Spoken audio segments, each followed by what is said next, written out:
فضای شو بیزنس را به واهمه تصور کردن نمی شود. سری هر قدم هم نباشد 3-4 قدم پس با واهمه حتما روبرو می شوید.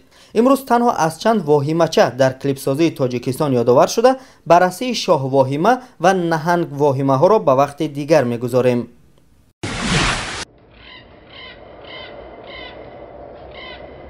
عاشق و معشوق در جنگلزار با راهزنها روبرو می شوند و جنگ نابرابر آغاز می گردد. در اوج شمشیرکشی های جوان قهرمان فیلم یکی از راهزنها معشوق او را خنجر می زند.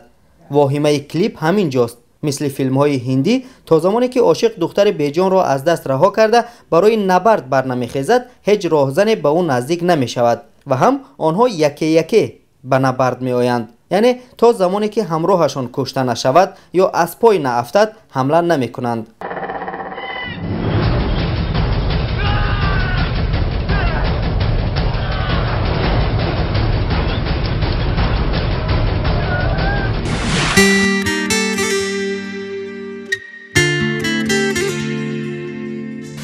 در کدام دامنه کوه که حتی علف نرویده است بانوی را میبینیم که از بیقراریش میخواند. اصلا این هیچ عجیبی ندارد، اما در لباس پوشیش واهمه شده است.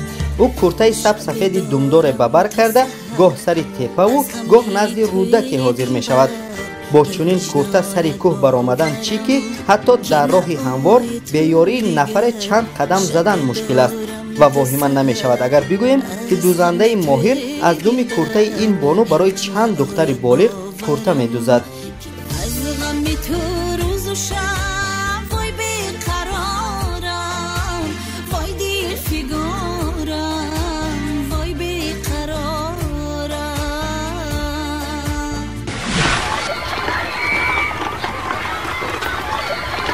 در قشلاق جوان به دختر اظهار محبت می کند. کودک به پدر بانو خبر می کشد.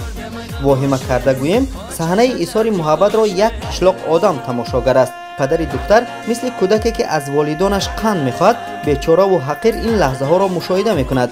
دختر نیز زیاد ناز نمی کند و حتی از دیدن پدرش میژه‌اش به قول خم نمی خورد و زود دست به دست جوان داده به رقص می درآید.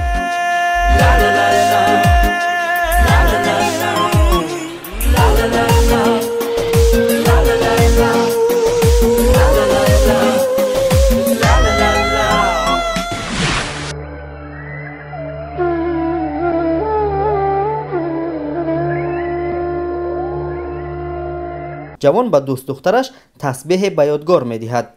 دختر شوربخت زمانی که قصد از راه گذشتن دارد زیر ماشین مانده در بیمارخانه به هلاکت می رسد. واهمه اینجاست که وقتی همشیره شفقت دستش را باز کرده تسبیح را می گیرد مرده پنجه‌اش را دوباره می بندد.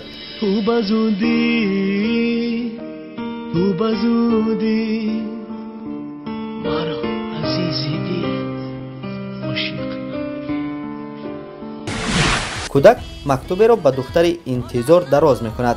مکتوب از دست بانو رها می شود و از اول تا آخری کلیپ رسا 3 دقیقه و 50 ثانیه دختر از پس مکتوب می دود اما آن را داشتن نمی تواند.